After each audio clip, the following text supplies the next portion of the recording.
What's dripping my Call of Duty nieces and nephews? Appreciate you putting up on your Call of Duty uncle. And today, Verdansk has officially returned, and it feels good to be back. Now, I know there's going to be a lot of casual players or players playing Verdansk for the first time. So the purpose of today's video is giving you all the best settings, whether you're on PC, PlayStation, or even Xbox. But I don't want to hold you no longer. Let's dive in. All right, family, here we are in the controller section. And of course, my aiming input device would be controller. Don't play very much the keyboard and mouse. Used to a little bit back in the day just to have a little fun, but my main input of choice is controller, and I'm pretty sure a lot of you are as well. But let's keep on moving forward. For my button layout, I will be playing stick and move. I've been playing stick and move for many years. Like this is all I know. I'll be trying to change it, but you know, my muscle memory wasn't there on that. So I'll just stick on stick and move. And I do play on stick and move, flip to be exact. So that means I do aim and shoot with my L1 and R1 button. Now, of course, stick layout preset is going to be default. My horizontal stick sensitivity and my vertical stick sensitivity. Let's talk about that real quick. Now, please don't just go on what y'all see right here, especially when it comes to your stick sensitivity. So I do play on a 0.70 for my horizontal and a 1 for my vertical. And the reason being is that I dropped mine to a 0.7 just to help out better tracking, you know, from left or right. No, being able to stay on target if enemy trying to get out the way. Now, this is slow, especially with them nerfing the movement, you know, for this Season 3 update. So I do plan on maybe trying to like bump it up a little bit, maybe to a 0.8 or a 0.9. So we're around there just so I can be able to check a little bit more better because, again, they did nerf the movement speed. So now I'm going to play around with it, but currently this is what I'm using.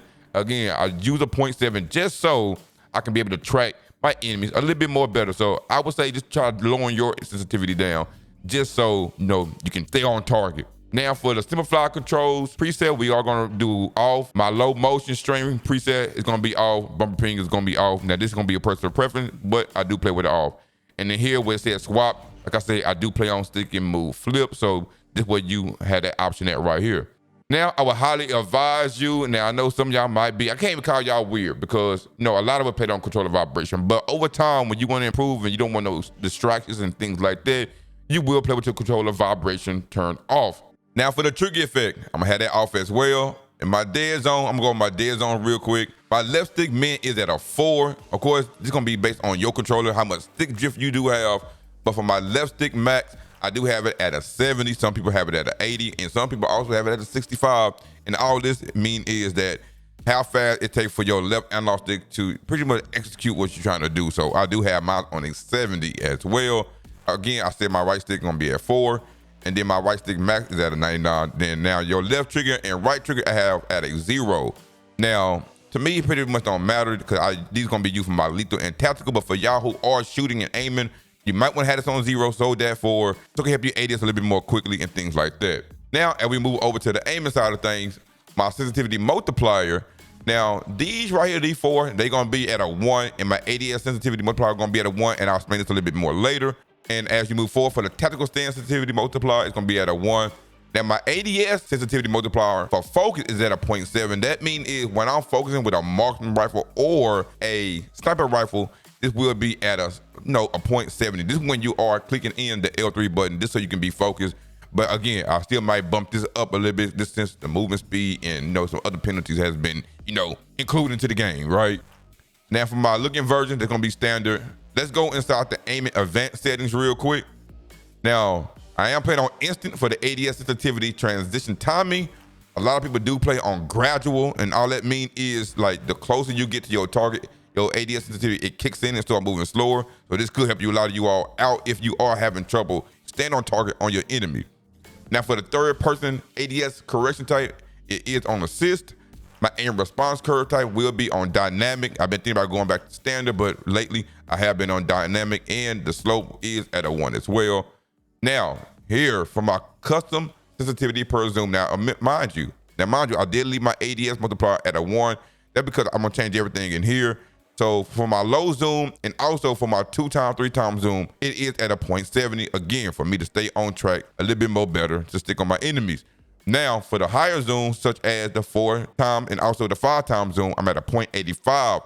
And then for my last 3, as I move higher and higher, I do play at a 1.15 for these 3 right here. So just tweak the value, just to better please you as well. So now we back out here, we go down to our motion sensitive behavior. My motion sensitive behavior is off. And also, I didn't do anything within this. I left all this the same. It's gonna be all default, because I don't play with that at all. Now, as we move over to movement, I do play on tactical sprint assist.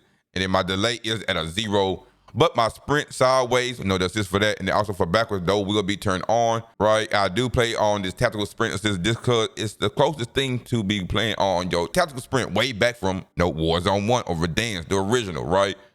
My mantle assist is turned off. Crash assist is off. My corner slice is on. I do go back and forth for having this on and off, but sometimes it's just really gonna be based on your personal preference if you want that assist for that, for the corner slice to tilt your weapon to the left or right and side to side, things like that. But again, that's just your personal preference. Now for my slide dive behavior, I do play on hybrid. I want the best of both worlds. I want to be able to tap to slide, and I want to be able to hold to, have that diving input. You feel me? Again, that is your personal preference. Some people do play on tap to slide because, people don't want to dive, but we got some buildings up here. You want to dive, dog. And we move further along. For automatic airborne mantle, it's going to be turned on. Restore sprint is going to be turned on. Slide maintain sprint is turned on. Now for my parachute automatic behavior, this will be turned off, because if you have it on by any chance or free fall, it's going to pull for you. You feel me? You don't want that. I want mine to be turned off. I want to have full controllability over, my parachute. My mantle cancel reload, I do have it turned on. I do plan on turning it off because right now I got to turn on. So that means if I mount it, it will be canceling my reload. But if you don't want to cancel your reload, you're more than welcome to, to have this turned off. Personal preference for sure. Now for the movement advanced settings, I'll be going here. Mine is on toggle for the sprint, tactical sprint behavior. Auto move forward turned off. Auto door peek is turned off. I don't want no auto door peek at all. At all. Ground mantle is turned on. That's just for the ground mantle. You want that on. No, just to have a little bit more fluidity, just a little bit. My tactical sprint activation is on single tap to run. Do not have it on single tap to sprint. You want to have it on run. Just so in your normal slow running speed, you will be able to be inside of a attack sprint a little bit more quickly compared to the sprint. Because when you're in a sprint, you have to be in a full sprint in order to be in the tactical aiming sprint. So you don't want that at all. So leave it on single tap to run. I hope that wasn't confusing, right? So it is what it is. Plunging underwater, I do have on free, and then sprint door bash, I do have that set on. I want to be able to bash through them doors, you feel me? Now, as we go over here to the vehicle behavior, go down, go inside of here. All this default, I didn't change anything in here, so take notes on that if you want to, but leave it as default. Now, for my comeback settings, my aim down sight behavior is going to be on hold. Tactical stance behavior will be on toggle. Tactical stance activation is going to be ADS plus down button. My weapon mount activation is on ADS melee. My dedicated melee weapon activation is going to be hold for melee. Body shield finishing move behavior. Now I got my own prioritized body shield because I want to be able to get behind somebody, put them in that chokehold real quick. But this is what I have. This right here will be your personal preference though, for sure. Now for your armor plate behavior, I do have mine apply all, because when I put one plate in, I want to be able to put in all my plates in. That just helps out with plating up pretty more quickly, just so you can be able to engage back into your gunfights. Then for my C4 detonation activation, I do have mine on 1x1. I have seen people put all at once, but I want to use my C4 at one time. I ain't trying to lose both of them at the same time, you feel me? I want to be able to knock out 2 goddamn burgers or, LTVs and so forth and so on. But yeah, that's what I have mine on for sure. Your equipment behavior, I have mine on hold. Manual fire behavior, I have mine on press. For a combat advanced setting, as we go inside, this is what I have.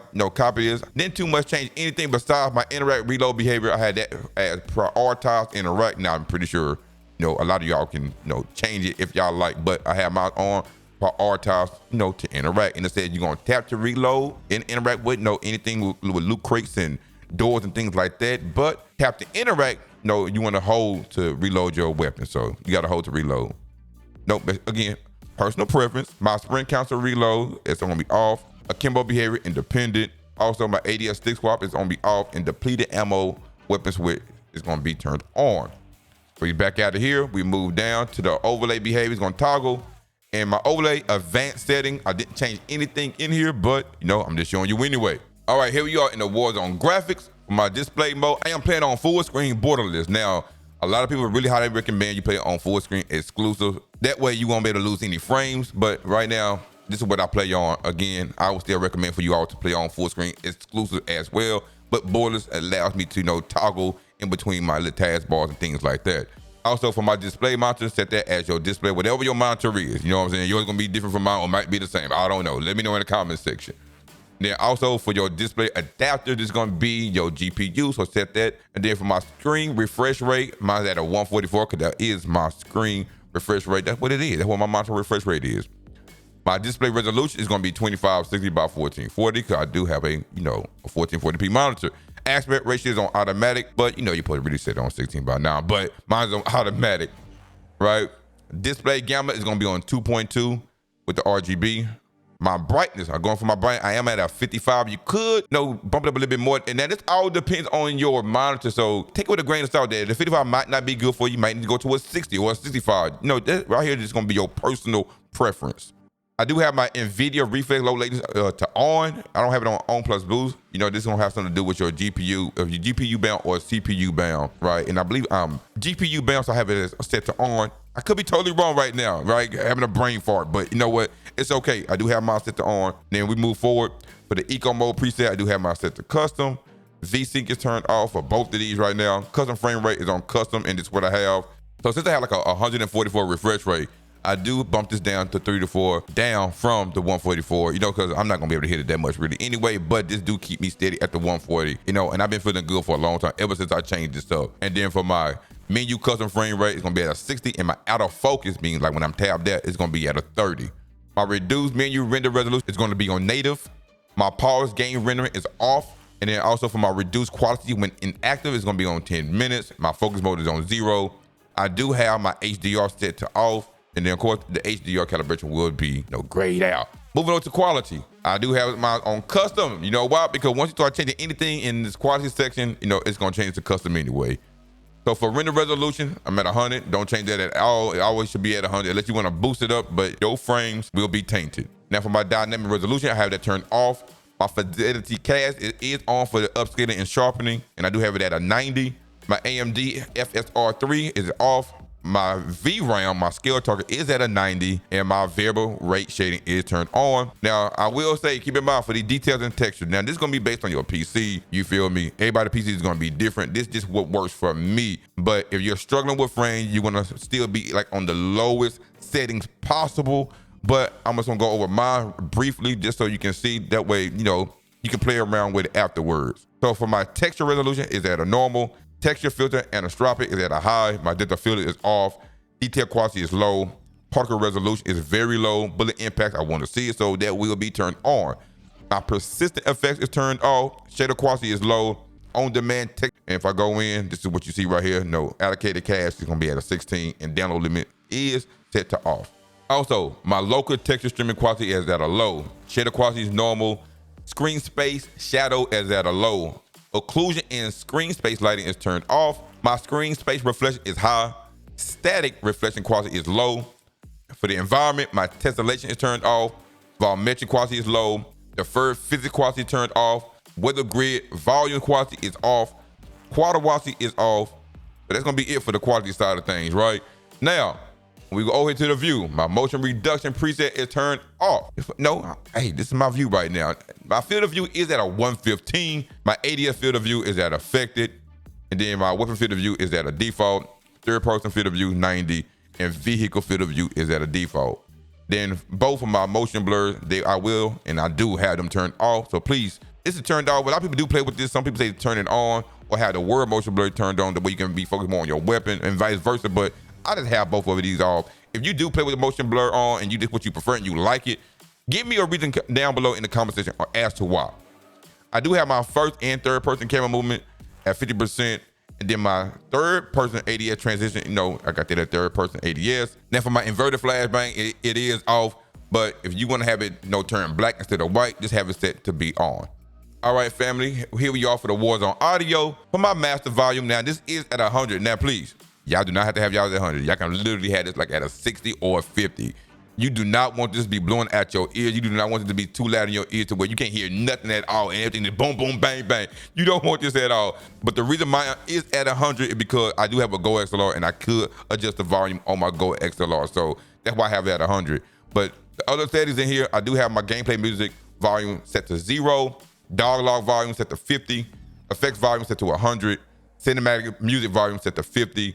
Then for my audio device, now this is just based on what I have, right? So I do have this set as default system device, you feel me? But I am going to change it because for me, it really supposed to be on this PDIF because my settings is totally different. So I'm just showing you all this. Really shouldn't though because, my settings going to be totally different from you all's, but this is what it's supposed to be on. My speaker output is on the 7.1 surround. You got to watch some video to get that though, but this is what I have mine set to. Just give it more clarity, when you're listening to things. My enhanced headphone mode is turned off. And honestly, I ain't did no deep dive into this, but I do have mine turned off. Now, as we move down to global, my audio mix is on Sucker Punch. Some people do play on the Treyarch mix, so they find what best works for you. The footsteps gonna be horrible regardless anyway, so it is what it is on that one. My mono audio is turned off because you do not want the audio going to one ear and out the other, or vice versa, and hearing on one side, you're gonna be totally confused. So just turn it off. Mute gain when minimized is off. Mute licensed music definitely off because I do not want no licensed music to be in the video when I'm recording things like that because I don't want them to get any copyrighted things at all. So I do have it off. And then for the asymmetrical hearing compensation, I do have that turned off. Config frequency intensity, you go inside of here, you can just mess around with it, but I don't do anything at all with this. So I just want to at least just show you, right? Functionality, reduce tinnitus sound, had it turned on because when somebody throwing a concussion or a flashbang, you don't want to get that little teeny sound, and it just helps out reduce that. So you do want to have that turned on for sure. Hitmarker preset I have as default. Now y'all let me know which y'all play on. Do y'all play on default or classic? But mine right now is on default. Now we go to voice chat. My voice chat is at 25. You can just cap out all these settings right now, but my voice chat is on. Proximity chat is on. Body shield turned on. Last word voice chat is turned on. I am on all lobby for the game chat voice. And then for the voice chat input, it's on default device. But if I go down, for me, I do need to have this set to speakers high def because again, I do have different settings than you all. So right now I'm just changing a little bit of these things right now. So my microphone volume level is at a 24 and things like that. I do play on open mic. It said mute yourself when connecting to a chat channel. So mine's turned off. Then my microphone input device is set to default system device. Now, lastly, we're going to be talking about the Warzone interface, baby. We almost done. I know y'all been here for a long time. Thank you for tuning in. And if y'all have been here thus far, hit that like button. It'd be greatly, greatly appreciated, baby. For the menu prompts, I do have mine as automatic. My gameplay tips is turned on. I might turn it off, though. I don't like the distraction, but right now it is turned on. I do have both of these turned off, which is the skip introduction movement and also skip kill cam. That's set off. No, I don't want to skip the kill cam. So, tool tips I do have on. Telemetry, let's go inside, right? I do have my FPS counter on so I can, monitor that, my server latency, and also I do have on packet loss. So that's just what I have on for here. But again, set this as you may for yourself though, all personal preference. And then also for the telemetry label size is as default, and I do have both of these on, which is the network in-game alert icon and also the hardware in-game alert icon. This all can get alerted when things is out of whack, right? And we switch over here to the readability, right? Over here for the visual support preset is turned off, but my subtitle is at a default. And default for the subtitle size as well. My subtitle background opacity is at a 0. And then we move further along for the menu text size, I'm at a default. And then for the text chat size, I'm at a default. Then we go in here to the color customization. Where the magic happens at, I'm at the HUD color palette. It's at a default because as we move down here to the color filter setting, I do have it on a filter too. And all this is gonna do is just make things, it just give you that saturation that, you want the color to pop in the game so the gaming, it can feel and look good, you feel me? And I do have, for the color filter target, I do have my set to both, but you do have the option to select interface or just world. And then for my world color and for the interface color intensity, I do have it both at 100. Now, as we go over here to the gameplay HUD, again, it's gonna be personal preference, right? Set your gameplay HUD as you need, just max out your monitor. Then for the mini map shape, I do have it on square. No, you feel free. You wanna have a circle, go ahead, but mine's on square. Mini map rotation turned on, radar turned off. My compass type is horizontal. Map assist, is on auto center. Stamina bar is off. My vehicle HUD prompt, fade after 10 seconds. I might turn this back on though. Matter of fact, I think I might just turn it on right now, right? display near health. Yeah, I think I'm gonna have it right here though. You know, y'all let me know what y'all have y'all set on that one right there. I don't really have it out, but right now I just want to turn it on. And then, like I say, my vehicle HUD prompt, you know, it fades after 10 seconds. And then my in-game text chat is on. Player names, full name. Weapon inspect attachment info is turned on. Now this right here might be something new because you know when you do inspect your weapon, the attachment will show now, so that's a big W. Custom ping duration is turned off. My crosshair. Now I do have mine on static. I've been having it on static for a long time. For real. This whole my, you know, the crosshairs and everything can just be in one area. You feel me? This happening back then where you had a lot of like bobble swing and things like that. So I always had it on static. But as we do go down, my crosshair dot, it is set to turn on. And then my center dot scale is the largest. You feel free to have it on larger or default, but mine is on largest. My crosshair spread is turned on. My crosshair opacity is at 100. And then for my color, this is what I'm rocking out with. Feel free to to copy that hex code D447FF. That is the color that I am using. Cause I want it bright, and it's nice to see. You feel me? Green is my favorite color, but that's just what I have. Now we move further along. For my hit marker visual is turned on. My damage based hit marker is turned on. Then right here for my widget visibility, as you see, all of these is set to 100, right? All these are set to 100. But that's gonna be it, right? I hope y'all enjoyed these settings videos. For real, I hope these settings help somebody, at least one of you all out, just so you can improve, just for Verdansk Warzone, so you can get better, so you can be able to dominate and build that confidence up. But that is gonna wrap up today's video. Let me know what you changed, or if you had to change anything, or give me any advice in the comment section that you think that works best for you that you didn't see in this video. If you enjoyed today's content, please consider subscribing to the channel to stay up to date with all things related to Call of Duty content. It would be greatly, greatly appreciated to have you be a part of this community. And again, thank you all for watching, and remember to eat good and sleep good. One love.